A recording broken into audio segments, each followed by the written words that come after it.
사랑하는 성도 여러분, 누가복음 15장에는 두 그룹의 사람들이 등장합니다.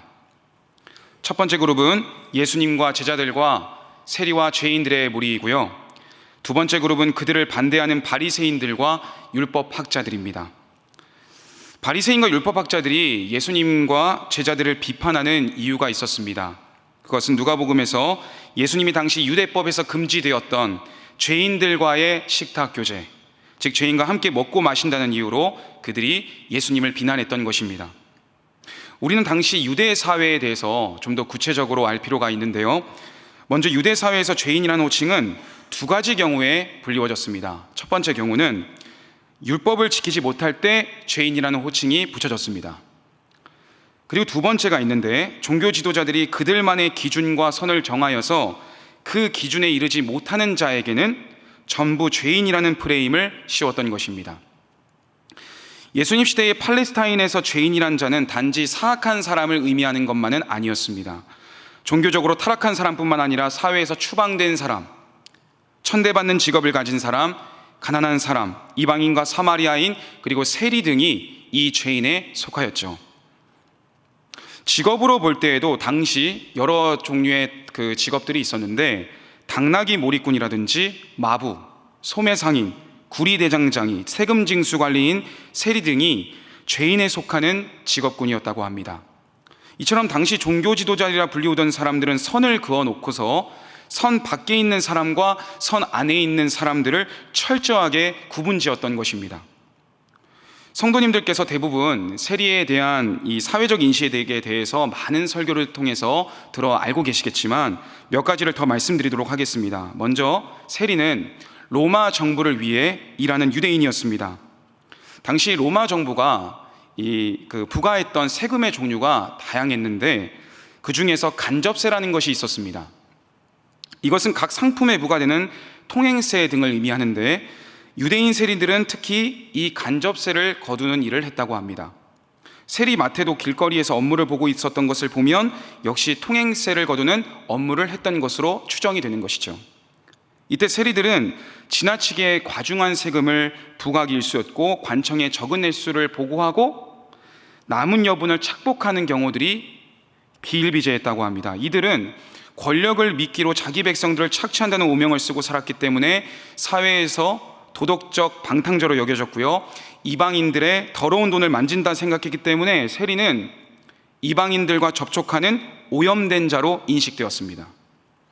그래서 유대인들은 이런 자들을 죄인으로 취급했고, 세리하고는 절대로 교제해서는 안 되며 식탁에 같이 앉아서도 안 된다고 명시했던 것입니다.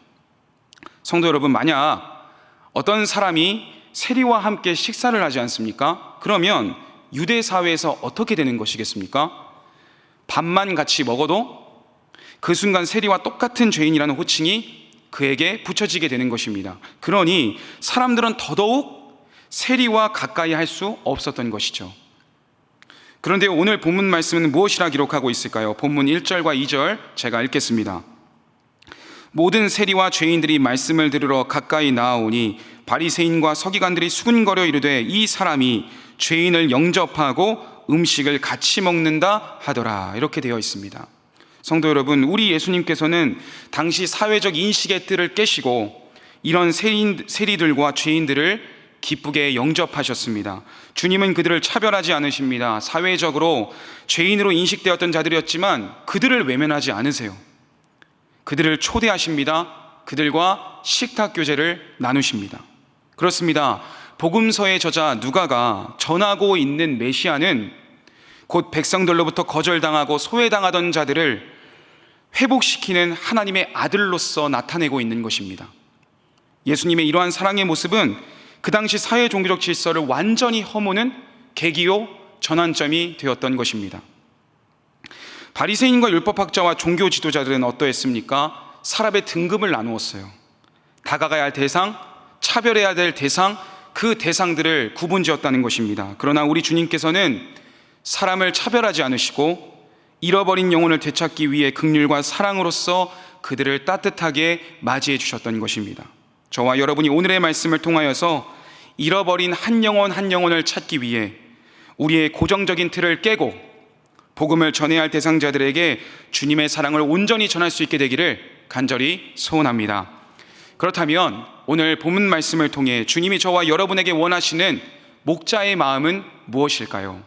첫째, 먼저 찾아와 주시는 주님의 사랑을 경험한 자답게 그 사랑을 흘려보내야 된다는 것입니다. 본문 4절입니다.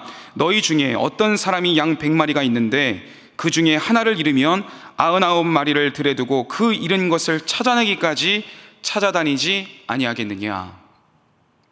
성도 여러분, 지난 2021년 9월 22일 추석 다음 날이자 연휴였던 수요일 새벽 2시에 한 고등부 남학생으로부터 연락이 왔습니다.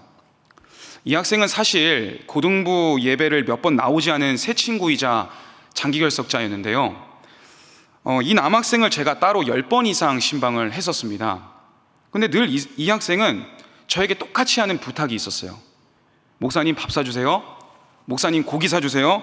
막창 사주세요. 목사님 시간 되세요? 이디야 커피 사주세요. 간식 사주세요. 다 사달라는 연락이었어요.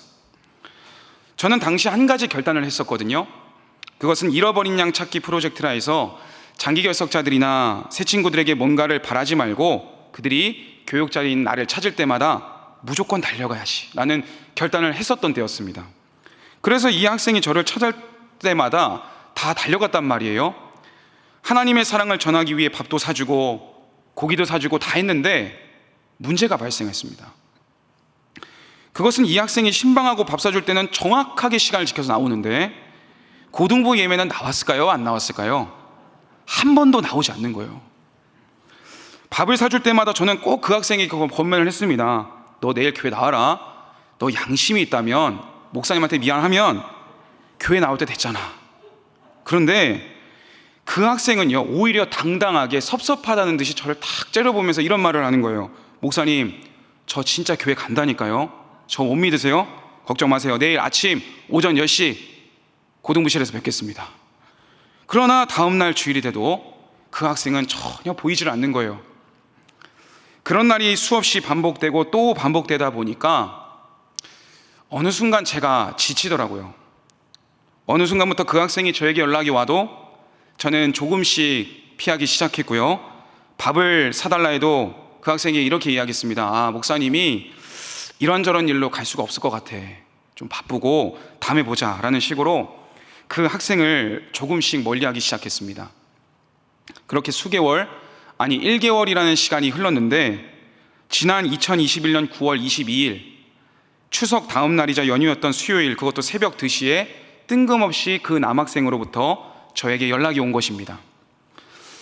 이 새벽에 왜 전화를 했나 싶어서 잠결에 이 놀란 마음에 전화를 받았는데요. 그런데 학생이 저한테 전화한 게 아니라 경찰관이 저에게 연락이 온 것입니다. 경관님이 말했습니다. 안녕하세요. 여기 경찰서입니다. 누구누구 학생의 담당 목사님이십니까? 지금 우리 학생의 부모님이 전혀 연락이 되지 않는 상황인데 목사님이 보호자로서 우리 학생을 태우러 와주실 수 있을까요? 그 얘기를 듣자마자 경관님께 그 경찰서 위치가 어디냐고 물어봤습니다. 근데 제가 그때 추석 연휴이기도 해서 장인어른 댁에서 자고 있었거든요. 근데 이제 장인어른 댁이 굴화에 있습니다. 그래서 경찰서 위치를 물어봤더니 울산에서 가장 먼 곳에 위치한 정자해수욕장 강동경찰서라는 거예요. 장인어른 댁 굴화에서 거기까지 약 20km의 거리였습니다. 새벽 2시에 가야 하니까 얼마나 힘든 여정이었겠어요? 성도 여러분, 제가 그곳을 솔직히 가고 싶었을까요? 안 가고 싶었을까요? 솔직히 처음에는 저는 그것을 너무 가기 싫었어요. 생각해 보세요. 추석 연휴였죠. 장인어른 댁에서 가족과 함께 자고 있었잖아요. 정말 가기 싫은 거예요. 그런데 그때 저희 아내가 그러더라고요. 여보, 지금 갔다 오라고, 그 학생 만나야 된다고 얘기를 하는 거예요. 30분 정도가 걸릴 것 같다고 경관님께 말씀드리고 학생을 태우러 갔습니다. 30분 정도가 걸렸습니다. 알고 보니까 우리 학생이 새벽에 자유를 만끽하고 싶다고 오토바이를 훔치고서 정자해수욕장 거리를 누비다가 일반 시민의 제보로 경찰서로 오게 된 것이었습니다. 그때 경관님께서 이렇게 저에게 말씀을 하시더라고요. 목사님을 늦은 시간에 오시게 해서 죄송합니다. 사실 우리 학생이 너무 안 됐습니다. 새벽 2시에 아들이 집에 없는데 부모에게 전화를 해도 부모가 전화를 받지 않습니다. 더군다나 친척들에게까지 연락을 했는데 왜 우리한테 연락했냐 하면서 전화를 끊어버리더라고요. 그래서 가족 말고 내 주위에 지금 이 시간에 올 사람이 있을 것 같냐, 누가 있을 것 같냐라고 물어보니까 목사님의 연락처를 알려주더라고요. 이렇게 말씀을 하시는 거예요.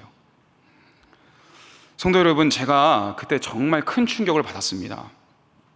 고등부에 잃어버린 양을 찾겠다고 주님께 말씀드리고 아이들이 부를 때마다 연약한 자들을 찾아간 예수님처럼 달려가겠다고 약속했지만 정작 저는 그 약속을 지키지 못했던 것입니다. 그 학생이 아무리 밥을 사줘도 교회를 나오지 않고 필요할 때만 저를 찾는 것 같으니까 솔직하게 제 마음속에는 그 학생이 미웠습니다. 그런데 그 학생이 가장 절박하고 힘든 순간에 고등부 담당 교육자인 저를 떠올려 주었던 것입니다. 저는 그때 깨달았습니다. 하나님이 원하시는 마음은 잃어버린 양 한 마리를 끝까지 찾는 마음이구나. 정말 주님께 죄송해서 회개 기도를 드렸습니다.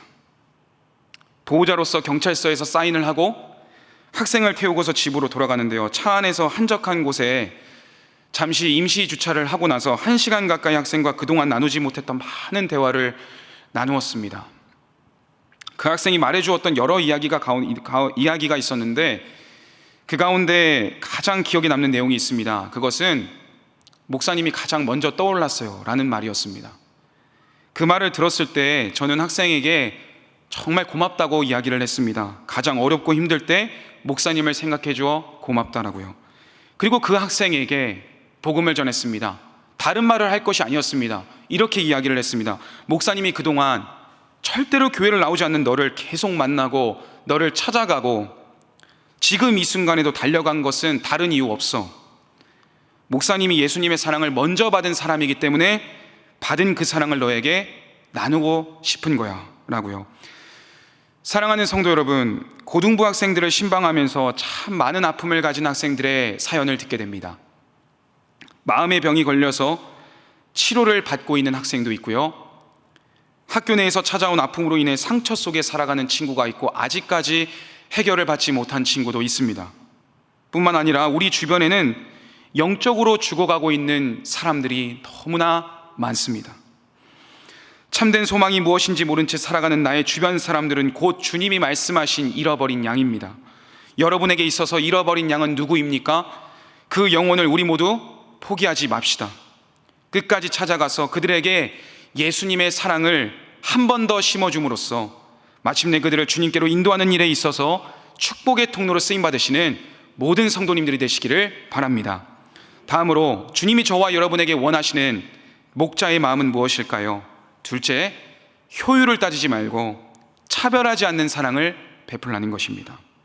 앞서 말씀드렸지만 1세기 유대 사회에서는 의로운 자와 부정한 자를 구분짓는 일이 많았습니다.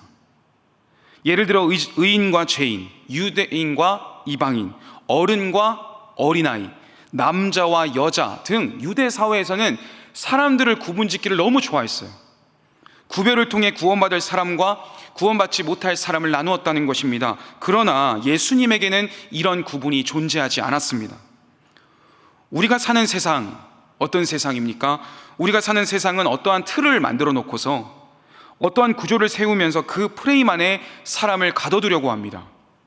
왜냐하면 통제하고 다스리기 쉽기 때문에 그렇습니다. 통제하는 사회야말로 강자의 입장에서 볼 때 어떠한 목적에 더 쉽고 효율적으로 도달할 수 있기 때문에 그 구조화를 이루고자 하나의 프레임을 씌우는 것입니다. 그럼 그 결과는 어떻게 될까요? 안타깝게도 빈익빈 부익부 현상이 일어나는 것이죠. 이것은 꼭 유대인들만의 시대적 흐름이 아니었습니다. 당시 전 세계를 제패했던 고대 로마 사회 전체가 그러했습니다.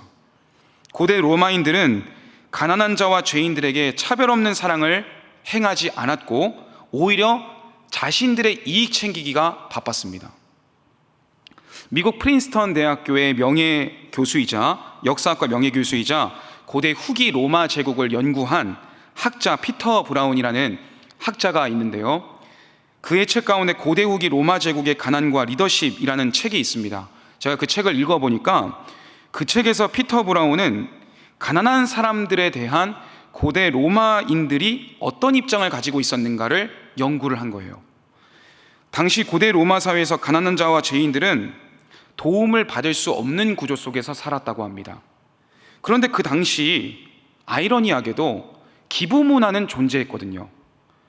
저자는 당시 고대 사회의 기부 문화가 뭔지를 면밀히 분석하기 시작했습니다. 로마 정부는 귀족층만이 아니라 시민들 가운데서도 잘 사는 사람들, 돈이 많은 사람들로부터 많은 기부금을 얻기 위해 도시를 위해 기부를 하는 자에게 칭송해 주었고 혜택을 주었습니다. 이 말이 무엇이냐면 왕과 귀족이 더 잘 먹고 잘 살기 위해 부자 시민들에게 너희가 기부를 많이 하면 내가 너희에게 귀족에 준하는 혜택을 주겠다라는 거래를 한 것입니다. 그럼 결과적으로 어떤 결과가 일어날까요?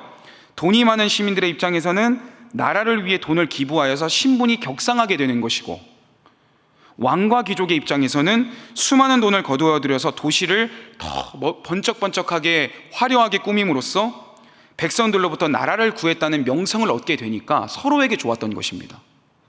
그런데요, 성도 여러분, 여기서 큰 문제가 있습니다. 안타깝게도 이 로마 사회에서 거둬들인 모든 기부금은 혜택을 받는 자가 항상 대도시이거나 시민공동체였을 뿐이고 정작 가난한 자와 죄인에게는 결코 혜택이 없었다는 것입니다. 이와 같은 사회 형태에서 진정한 도시의 가난한 자를 위한 자리는 전혀 존재하지 않았던 것이죠. 실제로 로마 사회에서 가난한 자는 자료를 찾아보니까 허기를 채우기 위해 도시에 빵이 필요했지만 이 빵을 잘 받지 못했다고 합니다.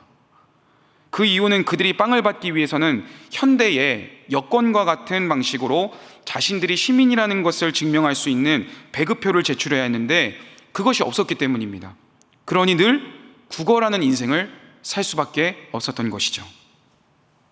이처럼 로마인들은 가난한 자를 불쌍히 여기는 긍휼의 마음 자체가 없었던 시대였음을 우리는 알 필요가 있습니다. 그런데 놀라운 것이 있습니다.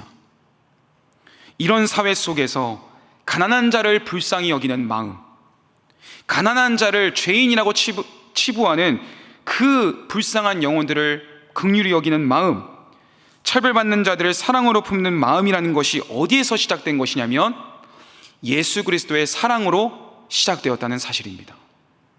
성도 여러분, 우리는 하나님의 뜻과 반대되는 세상의 프레임과 격식을 깨뜨려야 합니다. 그리스도인은 이 세상의 구조와 틀 속에서 외면당하고 소외당하고 도움의 손길이 필요한 지체들에게 주님의 차별 없는 사랑을 베풀어야 하는 것입니다. 사람은 어떠한 일을 할 때요, 그 일의 효율성을 가장 큰 가치로 생각합니다. 시간 대비 많은 성과를 이루는 것을 가장 가치 있는 것으로 여기는 거예요. 그러나 하나님 나라의 일은 다릅니다. 비효율적이고 비대칭 같은 일일지라도 어떠한 성과가 눈에 보이는 것처럼 대단해 보이지 않을지라도 만일 그 일이 사람을 살리는 일이고 영혼을 살리는 일이라면 그리스도인은 그곳에 가장 큰 가치를 두어야 한다는 것입니다. 내가 어떠한 대우를 받고 인정받는 높은 자리에 있고 마땅히 권력을 행사할 수 있는 위치에 서 있게 된다면 오히려 그리스도인은 그 자리에서 더 겸손해야 되는 것이고, 그 자리에서 내가 주님을 위해 행할 수 있는 일이 뭔가, 영혼을 살리는 일을 위해서 내가 뭔가를 해야 될 텐데라는 그런 영적 고민을 해야 된다는 것입니다. 또한 나를 미워하고 힘들게 하는 사람일지라도 오히려 그 사람에게 손을 내미는 것이 그리스도를 본받는 삶인 줄로 믿습니다. 그런데요, 성도 여러분, 이러한 사랑의 실천은 나의 힘으로 되지 않습니다. 나를 미워하고 나를 힘들어하는 사람에게, 나를 판단하는 사람에게 우리가 다가갈 수 있는 힘은 어디에서 오느냐? 예수님이 나 같은 죄인을 살리기 위해 십자가에 못 박히셨고 내가 그 사랑을 경험한 자라는 것을 기억할 때 우리는 주님이 주신 그 마음으로 그들을 사랑할 수 있는 것입니다. 예수님의 십자가의 사랑이 우리를 살렸다는 것을 기억하고 차별 없는 사랑, 효율을 따지지 않는 사랑을 내 주변 사람들에게 흘려보내는 저와 여러분이 되시기를 간절히 소원합니다. 마지막으로 주님이 저와 여러분에게 원하시는 목자의 마음, 세 번째는 무엇일까요? 내게 주어진 자리에 있는 잃어버린 양을 끝까지 어떻게 해요? 포기하지 않는 것입니다. 누가복음 15장 7절 말씀 우리 다 함께 읽도록 하겠습니다. 시작. 내가 너희에게 이르노니 죄인 한 사람이 회개하면 하늘에서는 회개할 것 없는 의인 99으로 말미암아 기뻐하는 것보다 더하리라. 성도 여러분, 예수님께서 잃어버린 양 한 마리의 비유를 그들에게 말씀하신 이유는 무엇일까요? 그것은 그 당시 유대인들이 가장 존경하는 구약의 주요 인물들이 목자가 양을 소중히 여겼고 또 실제로 목자가 양을 소중히 여긴다는 사실을 알고 있었기 때문에 예수님이 그들에게 그 비유를 말씀하신 것입니다. 유대 문학 중 출애굽기의 미드라시 라바라는 토라 책이 있는데 그 책의 내용을 보면 이런 내용이 있습니다. 이드로의 목자들이 광야에서 잃어버린 양들을 찾아 나섰을 때 모세가 잃은 양들을 찾아 너무 기뻐서 어깨에 메고 돌아왔다라는 이야기가 있어요. 실제로 모세는 장인 이드로의 양떼를 인도하는 일을 40년간 하는 가운데 하나님의 산 호렙에 이르게 되었고 떨기나무 가운데 임재하신 하나님을 만나지 않았습니까? 다윗도 그런 삶을 살았습니다. 그가 왜 하나님 앞에 합한 사람이 될 수 있었을까요? 그가 하나님의 합한 사람이 되었던 여러 이유가 있습니다. 그런데 그중 한 가지를 말씀드리면 그는 자신에게 주어진 목자의 일에 최선을 다했던 자였기 때문에 그렇습니다. 다윗은 하나님을 모욕하는 블레셋 장군 골리앗을 쓰러뜨릴 수 있도록 사울 왕에게 전장에 나갈 수 있는 명분을 얻고자 사울 왕에게 가서 이러한 고백을 합니다. 사무엘상 17장 34절부터 36절까지의 말씀 조금 길지만 제가 읽겠습니다.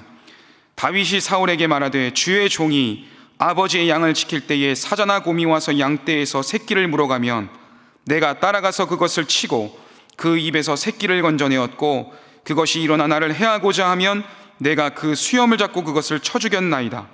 주의 종이 사자와 곰도 쳤은즉 살아계신 하나님의 군대를 모욕한 이 할례 받지 않은 블레셋 사람이리까 그가 그 짐승의 하나와 같이 되리이다. 아멘.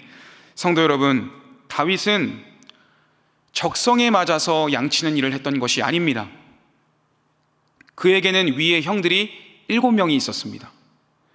당시 양치는 일은 유대인들에게 있어서 가장 천박하고 성가신 일이었기 때문에 다윗은 막내라는 이유로 그 일을 어쩔 수 없이 했던 거예요. 일반적인 사람이었다면 막내라는 이유로 하고 싶지 않은 일을 어쩔 수 없이 맡게 되었을 때 양무리에 대해 내가 얼마나 많은 관심을 기울이겠습니까? 밖에서 다른 행동을 하거나 형식적으로 풀뜯게 만들거나 방치하지 않았겠습니까? 그러나 다윗은 자신에게 맡겨진 양을 얼마나 열심히 돌보았던지 사자가 나타나면 사자와 싸웠고 곰이 나타나면 곰과 싸워서 결국엔 어린 양 한 마리를 건지기 위해서 목숨을 걸고 싸웠던 것입니다. 목자의 사명에 최선을 다했던 것이죠. 주님께서는 그 마음의 중심을 보시고 그를 내 마음에 합한 자다라고 말씀하시며 그를 이스라엘의 왕으로 삼으셨던 것입니다. 사랑하는 성도 여러분, 하나님은 우리의 일상의 삶 속에서 어떤 마음의 태도를 갖고 살아가고 있는가를 주목하여 보십니다. 특별한 자리, 특별한 만남 가운데에서만 누군가에게 보이는 친절과 예의는 누가 못하겠습니까? 우리는 스스로 질문해 보아야 됩니다. 아무도 없는 곳에서 나는 과연 어떤 사람인가? 아무도 보지 않을 때 나는 하나님 앞에서 어떤 사람인가? 나보다 힘없는 사람 앞에 있을 때 우리는 어떤 사람인가? 이것을 날마다 스스로 질문해 보아야 하는 것입니다. 양은 우리가 다 알다시피 무기력한 존재이지 않습니까? 한 마리 잃어버렸다 해도 99마리에 충분히 만족할 수 있는 것입니다. 그러나 주님은 말씀하십니다. 그 양 한 마리를 찾는 목자의 마음이 곧 아버지 하나님의 마음인데 너희는 과연 이 세리나 창녀나 죄인들이 잃어버린 양으로 보이지 않느냐? 라고 되물으시는 것이죠. 성도 여러분, 우리는 효율적인 시대를 살아갑니다. 자본주의, 곧 효율적인 시대를 대변하는 말이 자본주의지 않습니까? 그런데 그 효율의 극대화를 이루는 표준이 무엇이냐면 돈, 물질입니다. 돈이 모든 재능을 평가하고 돈이 모든 사회의 등급을 나눕니다. 그렇기 때문에 만약 우리가 오늘 본문의 말씀을 효율적으로 자본주의의 잣대로 생산성이라는 잣대로 보게 되면 99마리를 들여두고 한 마리를 찾아가는 것은 말도 안 되고 미련한 행동일 것입니다. 그런데요 여러분, 우리가 잊지 말아야 할 사실이 있습니다. 저와 여러분이 이 말도 안 되는 사랑을 하나님으로부터 받았다는 사실입니다. 여러분, 구원의 은혜는 사랑의 완성입니다. 그 사랑의 완성인 구원이야말로 비효율, 비대칭적인 사랑의 극치인 것입니다. 성도 여러분, 우리 한번 양의 입장에서 생각해 볼까요? 그 잃어버린 양의 입장에서는 목동이 찾아오지 않으면 영원히 돌아오지 못하는 양이 되어버리고 맙니다. 길 잃은 양이 제 발로 찾아갈 수 없는 거예요. 여기에 기독교의 핵심이 담겨져 있습니다. 그것은 하나님이 우리를 먼저 찾아와 주셔야 된다는 것입니다. 오늘 주님께서는 이 잃어버린 한 마리의 양을 찾는 하나님 아버지의 마음을 다시 일깨워주고 있습니다. 예수님은 말씀하십니다. 너희들 눈에는 이 죄인들이 하나님의 저주를 받은 사람처럼 보이느냐?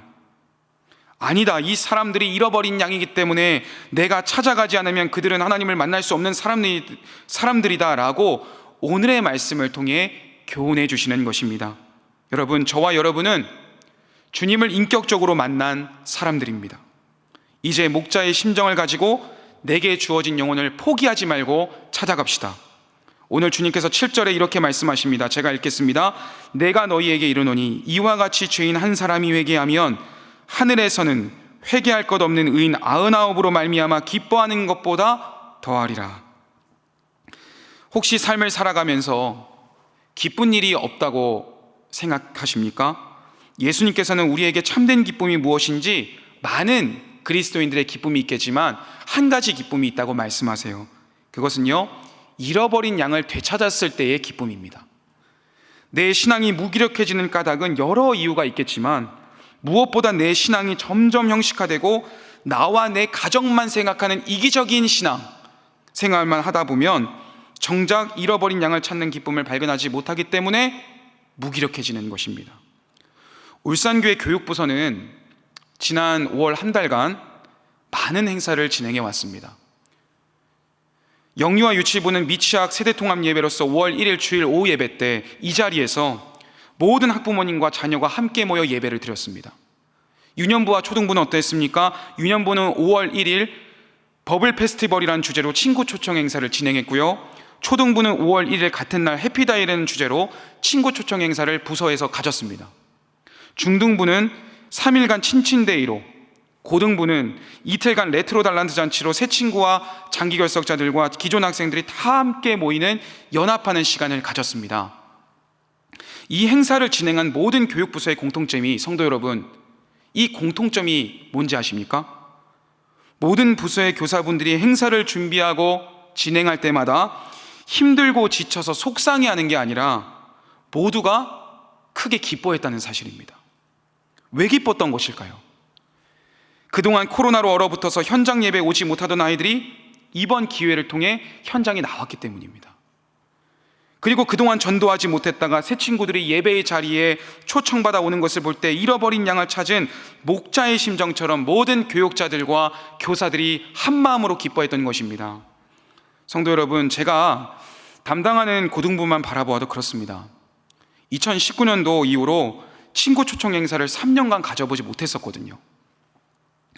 그런데 3년 만에 레트로 달란트 잔치라는 친구 초청 행사를 몇 주 전에 가졌는데요, 모든 부서가 너무나 열심히 하셨겠지만 그 행사를 준비하고 진행하면서 정말 많은 에너지를 쏟아부었습니다. 고등부 선생님들은 달란트 잔치 간식을 준비하기 위해서 행사 전날 토요일에서 주일로 넘어가는 자정 12시까지 샌드위치를 준비했어요. 또 다른 선생님들은 행사 준비를 위해 무거운 음향 장비를 열악한 주차 환경 속에서 와서 다 도와주셨습니다. 첫째 날에는 임원 학생들이 바쁜 학업 중에도 시간을 구별하여 게임을 진행하고자 사전에 팜플렛을 제작하고 며칠의 시간을 이 행사에 쏟아부었습니다.